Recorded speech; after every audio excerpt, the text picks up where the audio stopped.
Bonjour à tous, j'espère que vous allez bien. Aujourd'hui, je vais vous montrer une formule, une méthode de calcul qui est extrêmement important de connaître pour pouvoir investir sur les bons tokens lorsque vous investissez sur les altcoins et de pouvoir surperformer la majorité des intervenants du marché.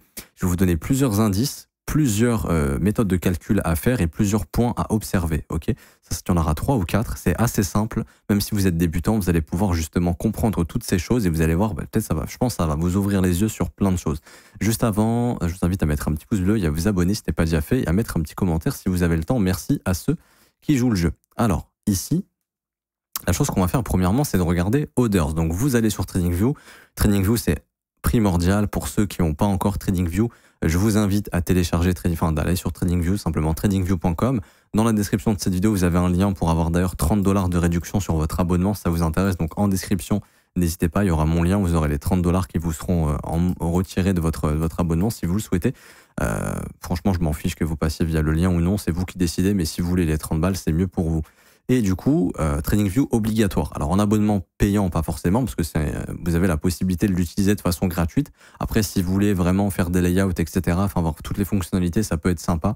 C'est certes un investissement, mais pour moi, c'est obligatoire au moins de savoir lire un graphique et au moins de savoir où est-ce qu'on se situe sur le graphique et d'avoir accès aux indicateurs que je vais vous donner. Alors, je vais les noter pour pas les oublier. Premièrement, ça va être bien sûr d'observer l'indice Orders. C'est en gros la moyenne. C'est la capitalisation de toutes les altcoins en dehors du top 10. De regarder également ce qu'on appelle le total 3, c'est super important. Ça, c'est vraiment la base des bases. Ensuite, la base aussi, ça va être de regarder la tokenomics de votre projet. Ça, je vais vous l'apprendre de nouveau rapidement. Comment lire une tokenomics. J'ai une vidéo complète là-dessus, mais je vais revenir dessus rapidement.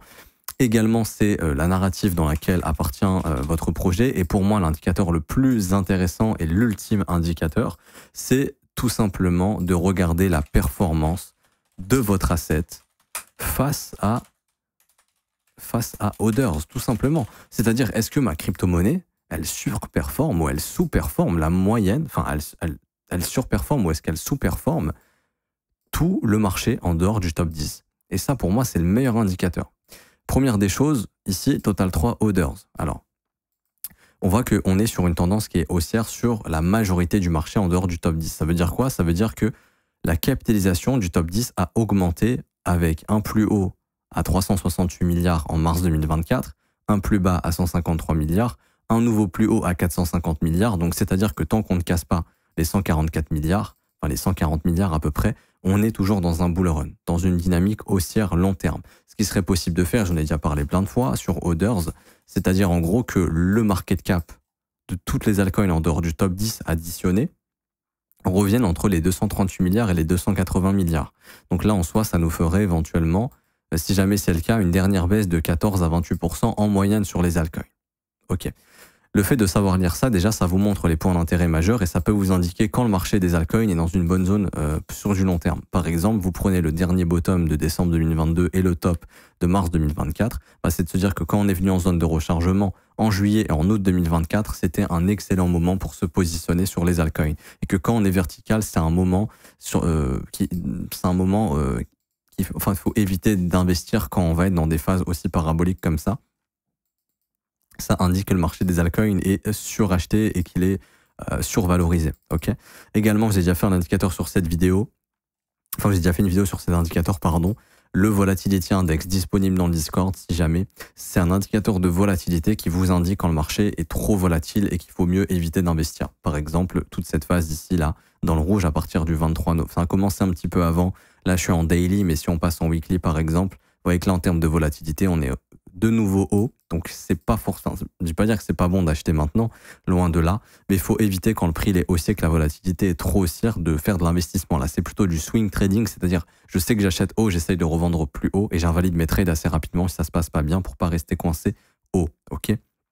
Par exemple, ici, quand c'est dans le vert sur du très long terme, c'est qu'on est en fin de bear market et qu'on est dans la zone d'accumulation long terme et c'est ici qu'il faut se positionner.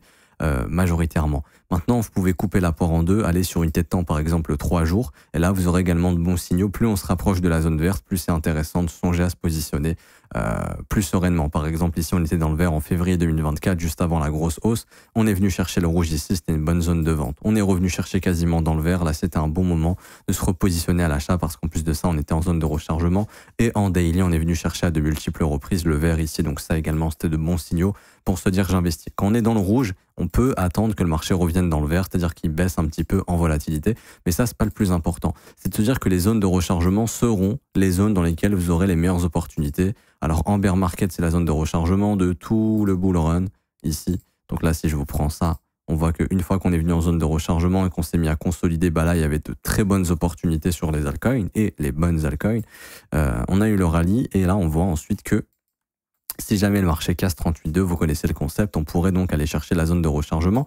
Et là, il y aura de nouveau une très bonne opportunité pour se positionner sur les altcoins, pour jouer simplement la future vague haussière, parce que jusqu'à preuve du contraire, on a un marché qui évolue de cette manière. Donc on s'attend à ce qu'on ait un creux ascendant pour faire un nouveau sommet, donc une poursuite haussière du marché des altcoins. Ça, c'est la première des choses, c'est vraiment la base des bases. La deuxième des choses, j'ai oublié de le dire, ici, et c'est même plus important que tout, c'est la convergence avec Bitcoin, c'est la base. Est-ce que mon asset est convergent avec le BTC? Vous pouvez voir ici que Others est convergent avec Bitcoin. Ça veut dire quoi? Ça veut dire que, par exemple, ici, Bitcoin a fait un nouveau sommet, Others a fait un nouveau sommet, donc les altcoins, en termes de capitalisation, ont fait un nouveau sommet. Parmi ces altcoins, il y en a plein qui n'ont pas fait de nouveau sommet. Donc ça, c'est à éviter. Ok? Par exemple, regardez, je vous prends Matic, ici. Est-ce que Matic il est en convergence avec Bitcoin? Non, il est en divergence avec Bitcoin. Ça veut dire quoi? Ça veut dire que quand Bitcoin fait des plus hauts, Matic fait des plus bas. Ça, c'est niet, ça à éviter. Par contre, si je vous prends par exemple le SUI ici, SUI est en convergence avec le Bitcoin et même beaucoup plus fort que Bitcoin. Quand Bitcoin fait des nouveaux sommets, SUI fait des nouveaux sommets également. Et même ici, si vous regardez en weekly, là, on a carrément une divergence en faveur de SUI où SUI est carrément venu faire un plus haut, chose que Bitcoin n'a pas fait. Ça également, assez positif. Pareil ici, là à l'époque en daily, on avait déjà des débuts de divergence haussière sur SUI. Ça c'est positif également. Donc vous évitez tout ce qui est en divergence avec Bitcoin, à part si c'est vraiment un narratif auquel vous avez de fortes convictions et vous vous dites ok bon bah là, ouais le narratif il est exceptionnel, même si c'est en divergence, je pense qu'à un moment donné ça surperformera le Bitcoin. Bon à la limite pourquoi pas. Mais dans l'idée, c'est vraiment de favoriser les assets qui sont en convergence. Donc ça, hyper important. Deuxième chose, hyper importante. Je vous ai noté Total 3 ici, c'est aussi important. Moi, personnellement, je regarde plutôt Others parce que je spécule en dehors du Total 3 si je spécule sur les altcoins. Mais grosso modo, Total 3, c'est même encore plus bullish que Others. Donc là, ça veut dire que les altcoins en dehors du top 3, ok, donc du top 4 jusqu'au top 10, ont surperformé toutes les altcoins en dehors du top 10. Ok. Alors pas toutes les altcoins, mais en moyenne. Ça veut dire quoi? Ça veut dire que l'indice Total 3 est plus bullish, donc les grosses capitalisations sont les actifs qui ont le plus intéressé pour l'instant en termes de performance. Ok. Global, en termes de performance globale. Là, si vous faites une comparaison entre Others et Total 3, ben on voit qu'on a fait un nouvel ATH en Total 3. On voit qu'on n'a pas fait encore de nouvel ATH sur Others. Donc pour l'instant, les altcoins à plus faible capitalisation ont plus de mal sur ce cycle. Entre guillemets, c'est normal. Enfin, c'est pas forcément normal, mais si vous jouez le narratif de l'alt-season, bah, si jamais à un moment donné on a vraiment une période où les altcoins surperforment Bitcoin, c'est souvent à ce moment-là que l'indice Others y récupère son retard. Donc c'est important aussi des fois de regarder les deux. Ensuite, vous avez la tokenomics. Ça, c'est la base des bases. Tout à l'heure, je vous ai fait une vidéo sur Arkham. Je ne sais pas quand est-ce que ça sortira pour vous, probablement un petit peu plus tard, mais cette vidéo. Mais Arkham, par exemple, ici, on peut voir qu'il a une tokenomics qui progresse sur tout le bull run. Elle n'est pas catastrophique, mais c'est une chose que vous devez regarder. Vous allez sur chainbroker.io, vous mettez le projet que vous voulez. Par exemple, moi, je l'ai déjà fait dans une précédente vidéo, dans ma vidéo tutoriel, je disais justement d'éviter d'investir sur TIA à l'époque. Pourquoi? Parce que la tokenomics, c'est complètement dégueulasse. Et si vous regardez du coup TIA à cette heure-ci, bah, c'est un projet qui, au vu de sa tokenomics, malheureusement, est en train de creuser, de faire des plus bas, de plus en plus bas. Je vous disais ça à l'époque, on était quasiment proche des tops de mémoire, si je me souviens bien. Où je vous disais, c'est que spéculatif. Faites attention parce que ça, en bear market, ça va se faire atomiser. Et quand les tokens vont commencer à être lisses, ça va se faire atomiser. Et malheureusement, on voit que c'est complètement le cas. Alors, ça ne veut pas dire que ça ne va pas se remettre à surperformer. Mais malheureusement, il est dans la phase où, vous voyez là, on a la tokenomics. Plus ça augmente, plus ça veut dire qu'il y a des tokens qui vont être relâchés. Et donc ça va créer de l'inflation. Et vous savez que quand une monnaie subit beaucoup d'inflation, bah, elle se dévalue. Bah, là, c'est la même chose pour TIA. C'est une monnaie. Il y a beaucoup d'inflation, donc elle se dévalue et c'est ce qui est en train de se passer. Et cette inflation va continuer. Alors peut-être que le plus dur est derrière nous et c'est probablement le cas, mais je doute que TIA reverra des ATH un jour malheureusement au vu de sa tokenomics. Donc ça, pareil, j'en parlais dans la vidéo, à éviter absolument. Tokenomics catastrophique. Et ça, il y a plein de projets, par exemple Philcoin. Alors lui, c'est terminé, mais par exemple, pourquoi Philcoin il reverra probablement jamais ses ATH parce qu'il a eu une tokenomics qui est énorme. Quand le projet est sorti, il y avait un circulating supply de 20 millions. On est actuellement à 544 millions. L'inflation a fait, je vous calcule ça rapidement. 544 divisé par 20, l'inflation a fait un x 27.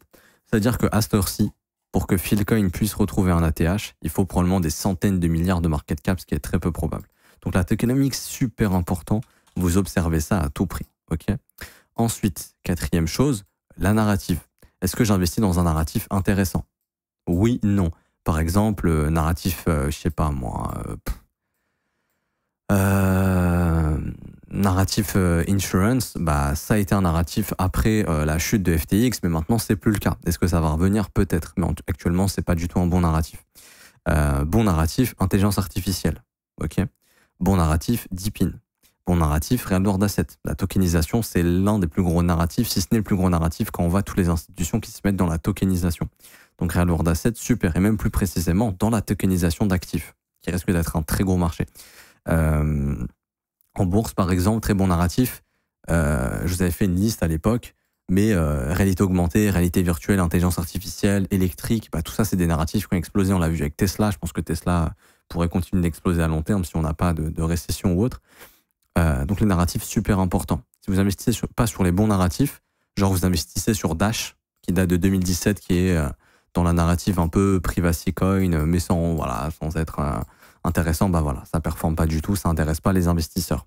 Le marché bouge vite, le marché s'intéresse souvent aux nouveaux investisseurs, enfin aux nouveaux projets, dans les nouvelles narratives. Si vous êtes bloqué sur un truc de 2017, ça va pas le faire. Pareil, sur un truc de 2020, ça se trouve, c'est dépassé. C'est pour ça qu'il faut regarder. Si vous n'êtes pas sur un bon narratif et que votre asset il est en divergence avec Bitcoin et non pas en convergence, vaut mieux se barrer et switcher sur quelque chose d'autre.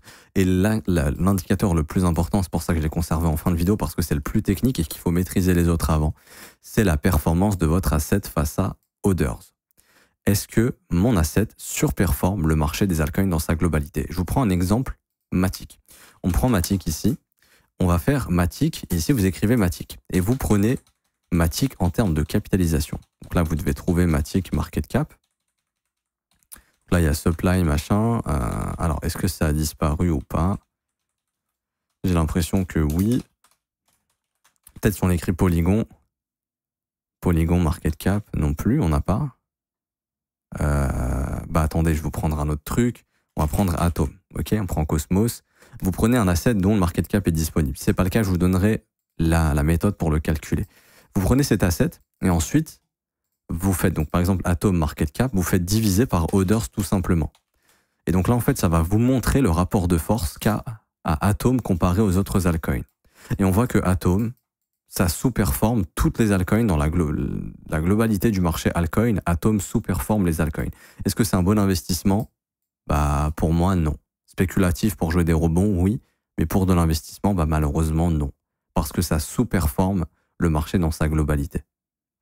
C'est à éviter. Vous prenez un SUI, par exemple. SUI divisé par Others. Vous venez ici, vous vous mettez en échelle 3 jours ou daily. Bah voilà. SUI surperforme le marché des altcoins dans sa globalité. Est-ce que c'est intéressant d'être exposé sur SUI? Bah, éventuellement, oui. Si vous voulez faire ça avec Solana, vous ne faites pas diviser par Others, vous faites diviser par Total 3. C'est important de prendre l'indice qui correspond, parce que Solana n'appartient pas à l'indice Others, mais elle appartient à l'indice Total 3. Vous voulez prendre une autre crypto-monnaie, par exemple Dogecoin. Alors, je ne sais pas si Doge est encore dans Others ou pas. En fait, il faut regarder si votre crypto elle est en dehors du top 10. Non, par exemple, Dogecoin serait le Total 3. On va prendre une autre crypto-monnaie. Je vais prendre, par exemple, je ne sais pas moi, LTC. Est-ce que LTC, c'est un bon investissement? Par exemple, LTC, market cap, comme ceci, divisé par Others. Vous venez ici, vous regardez. LTC, par exemple, se maintient très très bien. Donc déjà, c'est mieux que Atom. En fait, ça performe dans la moyenne de ce que font les altcoins. Donc si c'est dans la moyenne, c'est OK. Si c'est inférieur à la moyenne, c'est pas du tout bon. Si c'est supérieur à la moyenne, c'est encore mieux et c'est ce qu'on cherche. Ok.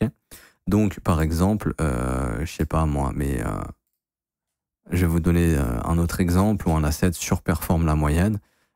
Si vous prenez, par exemple, alors est-ce qu'on a récemment des assets? Vous prenez le Chainlink. Link, vous prenez market cap divisé par orders, comme ceci. Vous faites entrer. Et est-ce que Link, c'est un bon investissement? Bah, on voit que, pour moi, oui, parce que là, sur cette phase, ça a surperformé. Et on voit que sur du long terme, là, depuis 2022, ça fait des creux ascendants face aux autres altcoins. Ça veut dire que Link, en fait, surperforme le marché des altcoins, doucement mais sûrement. Mais ça en fait un meilleur investissement que beaucoup d'autres altcoins. AAV, pareil, vous faites AAV, market cap divisé par orders. Ici, hop, vous prenez ça. AAV, pareil. AAV, ça surperforme toutes les altcoins quasiment dans leur globalité. Donc AAV, pareil. Sur le dip qu'on a actuellement, ça risque d'être un asset très intéressant et qui va remonter plus vite que les autres une fois que le dip sera terminé. Alors que Atom, malheureusement, ou par exemple Matic, qui sous-performent, se font atomiser. Et maintenant, la méthode de calcul pour calculer justement comment faire quand le market cap n'est pas disponible, c'est de prendre votre asset. Donc je vais le faire avec Matic parce qu'il n'est pas dispo. Donc vous prenez Matic et vous prenez toujours l'outil crypto quand il est disponible. Sinon vous prenez le marché spot que vous trouvez. Là je prends crypto parce qu'il y a tout l'historique. Vous faites fois ici. Là vous allez sur CoinGecko et vous trouvez la capitalisation. Vous trouvez ici le circulating supply. Ok. Vous prenez le circulating supply qui est de 8 milliards 413 millions. Donc là vous faites Matic, et là en fait on va rajouter fois 8 milliards 413 millions 251 000. Donc là je vais écrire 8 milliards 413 millions 851 000. Et pour être précis, on va mettre les chiffres ensuite, 454 ici. 251, 454, bon ça change pas grand chose. Attendez, alors 8413, 251, 454, 251, 454. Et là vous faites une parenthèse. Donc là vous ouvrez une parenthèse et vous fermez la parenthèse. Ensuite, vous faites diviser par orders. Et là, il n'y a pas besoin de parenthèse. OK? On fait ça. Et là, on copie, on colle pour être sûr au cas où on s'est trompé, ce sera plus facile. Et là, on fait entrer. Et là, vous avez la performance de Matic face au marché des altcoins. Et est-ce que Matic, c'est un bon investissement? Non. Pourquoi? Parce que ça sous-performe les altcoins. Et même un autre indicateur très simple, c'est de regarder votre actif contre Bitcoin. Il fait quoi? Vous faites Matic USD divisé par BTC USD. Vous faites entrer. Est-ce que c'est un bon investissement? Non, ça sous-performe le Bitcoin et en plus de ça, ça sous-performe majoritairement les altcoins. Et votre but en tant qu'investisseur, c'est de trouver des assets qui vont déjà surperformer Bitcoin, sinon autant investir dans Bitcoin. Bitcoin, c'est un meilleur investissement sur ce cycle que Matic. Et également, si votre actif surperforme Bitcoin, bon bah déjà, il y a énormément de chances qu'il surperforme les altcoins, parce que Bitcoin surperforme quasiment toutes les altcoins. Et si jamais ça surperforme Bitcoin, regardez aussi à ce moment-là si ça surperforme aussi les altcoins, parce qu'en all season il y a absolument tout quasiment qui surperforme Bitcoin, mais pareil dans l'all season c'est de trouver un truc qui va surperformer les autres altcoins, car là vous aurez la possibilité d'avoir un rendement beaucoup plus important. Donc là pour acheter les dips, vous regardez quelles sont les crypto-monnaies qui vont surperformer les altcoins. Donc là j'ai donné des pistes: AAV, Link, SUI, par exemple dans l'indice du Total 3 il y a du Solana, par exemple IO surperforme la majeure partie des assets. Alors là, bon, j'ai pas malheureusement le market cap, mais si vous faites IO fois son circulating supply divisé par orders, vous verrez qu'il surperforme la majorité des altcoins. Donc ça en fait un bon achat en cas de dip. Hype, pareil, actuellement, c'est le cas. BNB, si vous faites diviser par le total 3, vous verrez que c'est le cas également. Je vous prends BNB market cap, je vous le divise par le total 3. Ici, hop, on peut voir que BNB, là, il est sur une tendance haussière sur du long terme. Alors là, il est en train de consolider, donc il a une performance qui est assez similaire, mais il y a des phases où il surperforme. Là, par exemple, il sous-performe. Mais il y a de grandes chances qu'une fois qu'il revienne sur son support, il se mette à re-surperformer la globalité du marché. Okay, donc c'est comme ça que vous pouvez trouver de bons assets. Je m'arrête ici, j'espère que cette vidéo vous aura plu, un peu plus technique que d'habitude, mais qui va vous aider énormément, qui fera probablement moins de vues, mais qui est l'une des vidéos, je pense, les plus importantes que j'ai fait récemment. N'hésitez pas à me bombarder les pouces bleus si vous voulez plus de vidéos comme ça, mettre des commentaires. Merci à ceux qui jouent le jeu et à vous abonner. Je vous rappelle, en commentaire épinglé, on a des services de copy trading rentables, 100% gratuits, vous conservez 100% des gains. On a également l'accès à la formation gratuite au Pépite Altcoin et également l'accès à l'école de trading. C'est ce lien juste ici, rejoins mon école de trading. Ça commence à 49 € par mois, c'est sans engagement. Vous aurez accès à tous les briefs que je fais avec les élèves où on focus des altcoins, des assets intéressants. Par exemple, ça, on l'a fait cette semaine. On a trouvé énormément d'assets qui sont intéressants sur ce DIP à surveiller comparé aux assets qui ne le sont pas. Donc, quand vous rejoindrez, vous aurez accès à cette liste. Également, vous passerez votre bull run à mes côtés et vous aurez accès à la formation de l'école, qui est une formation complète, 19 heures de cours vidéo, 8 modules qui vous forment de A à Z. Vous êtes les bienvenus, je m'arrête ici. Bonne journée à tous, on se retrouve bientôt. Ciao, ciao.